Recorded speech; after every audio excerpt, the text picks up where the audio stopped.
Assalamualaikum warahmatullahi wabarakatuh. Halo semuanya, kami dari kelompok 7 pemeriksaan pajak ingin membahas topik mengenai pemeriksaan atas SPT masa PPH, pemotongan dan pemungutan.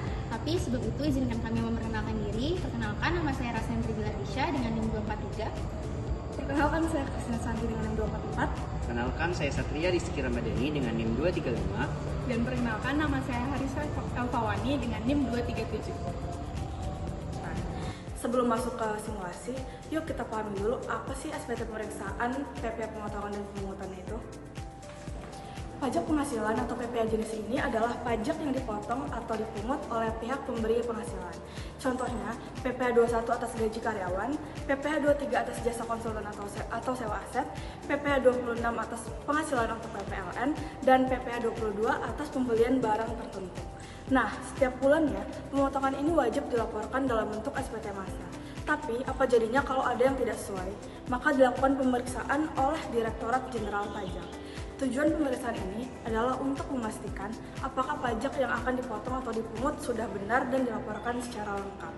Dasar hukumnya bisa kita lihat di pasal 29 UU KUP dan lebih teknis diatur di Per 01-PJ-2023 tentang tata cara pemeriksaan. Pemeriksaan pajak akan melakukan pengujian seperti apakah bukti potong sesuai transaksi, apakah pemotongan dilakukan saat pembayaran, apakah SPT dilaporkan tepat waktu.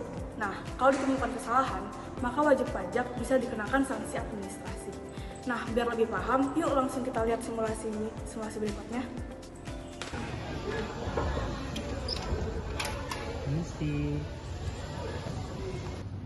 Selamat pagi Bu Arisa. Selamat pagi, Pak. Sendri. Selamat pagi, Mas Satria. Silakan duduk. Baik, terima kasih.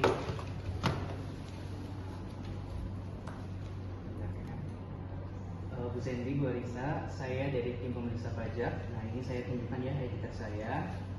Dan ini juga saya ada surat perintah untuk melakukan pemeriksaannya, surat tugasnya. Ya.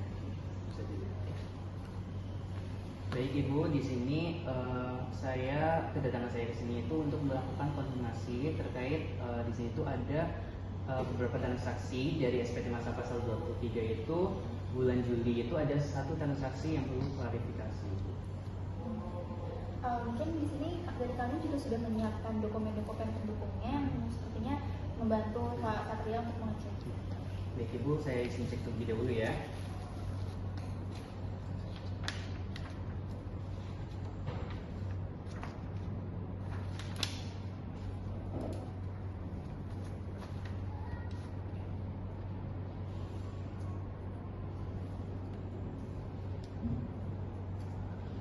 Terima kasih Ibu.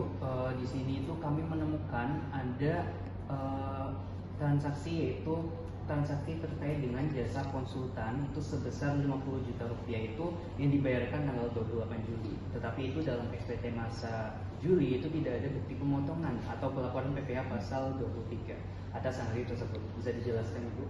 Benar Pak, jadi invoice dari konsultan itu baru kami terima pada tanggal 4 Agustus. Jadi kami anggap itu dipotong dan dilaporkan di SPT bulan Agustus. Oh baik Ibu, baik saya mengerti alurnya.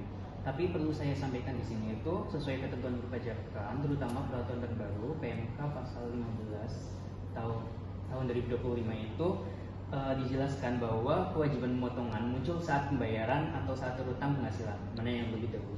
Dalam hal ini, kalau pembayaran dilakukan tanggal 28 Juli, pemotongan seharusnya itu dilakukan dan dilaporkan pada saat SPT masuk Juli, bukan Agustus.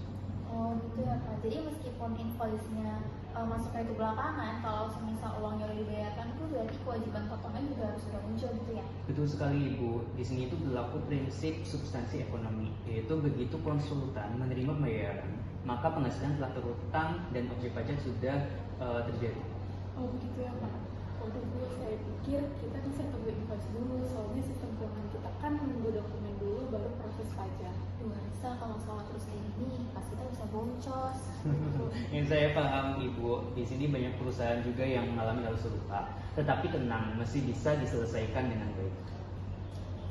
Oke baik Pak, mungkin dari adanya kasus seperti tadi tuh langkah apa saja sih yang harus kami lakukan untuk memperbaiki ke depannya? Baik Ibu Sentri, di sini tuh langkah-langkah yang perlu dilakukan untuk memperbaiki dari perusahaan tersebut itu langkah pertama silakan buat SPT pembetulan atas masa Juli tersebut. Nah, di sini itu laporkan pemotongan PPh pasal 23 sebesar 1,5 juta, yaitu 3% dari 50 juta di masa tersebut.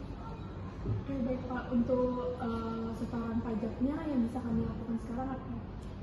Tentu setorkan segera PPh pasal 23-nya menggunakan SSP atau surat setoran pajak itu. Pilih kode jenis setoran 41124/100 dan beri keterangan pembetulan masa Juli. Karena ini terjadi akibat keterlambatan pemotongannya, sehingga akan dikenakan sanksi bunga sesuai pasal 9 ayat 2 Undang-Undang KUP. Tapi lebih baik diselesaikan sekarang daripada terlambat lagi dan nanti bunganya semakin besar. Oke, mungkin nanti dari kami juga akan siapkan surat pernyataan koreksinya ya Pak sebagai dokumentasi formalnya untuk Pak Satria. Bagus, jangan lupa juga lampirkan terkait dokumen pendukung seperti SPK, bukti transfer, dan invoice yang terlambat diterima tersebut agar semua transparan dan bisa kami catat sebagai bahan dari koreksi atas etiket baik. Baik Pak, jadi untuk masa yang mendatang, apa yang bisa kami lakukan agar kasus ini tidak terjadi lagi? Pertanyaan yang bagus Ibu Arisa. Tentunya untuk langkah-langkah yang dapat saya sarankan itu yang pertama itu lakukan rekonsiliasi transaksi mingguan antara bagian keuangan dan bagian perpajakan sehingga di sini itu dapat tercocokkan sama gitu balance keduanya. Kemudian yang kedua itu bisa gunakan sistem notifikasi internal, yaitu begitu terjadi transfer untuk jasa, tim pajak harus langsung diberi info meski invoice belum masuk. Kemudian yang ketiga itu jika perlu tambahkan prosedur pre-invoice ulang, yaitu agar bagian pajak tahu potensi kewajiban pajaknya. Oke, mungkin sebelumnya dari kami juga ingin berterima kasih banyak ya sama Pak Satria atas penjelasan dan sarannya yang sangat membantu ini. Dengan senang hati Ibu Sandy dan Bu Arisa, pemeriksaan ini tujuannya tentunya bukan untuk mencari-cari kesalahan, tapi membantu agar administrasi perpajakan perusahaan lebih akurat dan lebih baik tentunya. Kami menghargai kerjasama baik dari Ibu Sandy dan Ibu Arisa beserta tim. Mungkin di sini karena pemeriksaan selesai dan prosesnya sudah selesai juga, saya sebagai pemeriksa pajak izin pamit terlebih dahulu Bu Sandy dan Bu Arisa. Mungkin di sini saya juga minta maaf misal ada kesalahan yang baik diperkenan ataupun perbuatan. Oke, sebenarnya terima kasih banyak. Ya, terima kasih juga ya Ibu Sandy, Bu Arisa. Izin pulang dulu ya. Ya. Terima kasih Pak. Dari simulasi tadi, kita bisa lihat berapa pentingnya ketelitian dalam melakukan pemotongan dan pelaporan PPh pemotongan dan pemungutan. Kesalahan kecil bisa berdampak pada denda dan pemeriksaan. Maka dari itu, wajib pajak harus memahami kewajiban dan perpajakannya secara menyeluruh. Periksa pajak bukan soal cari salah, tapi soal benahi kewajiban. Karena kalau kita taat, kita tidak perlu takut. Sekian video dari kami, semoga bermanfaat dan menghibur. Wassalamualaikum warahmatullahi wabarakatuh.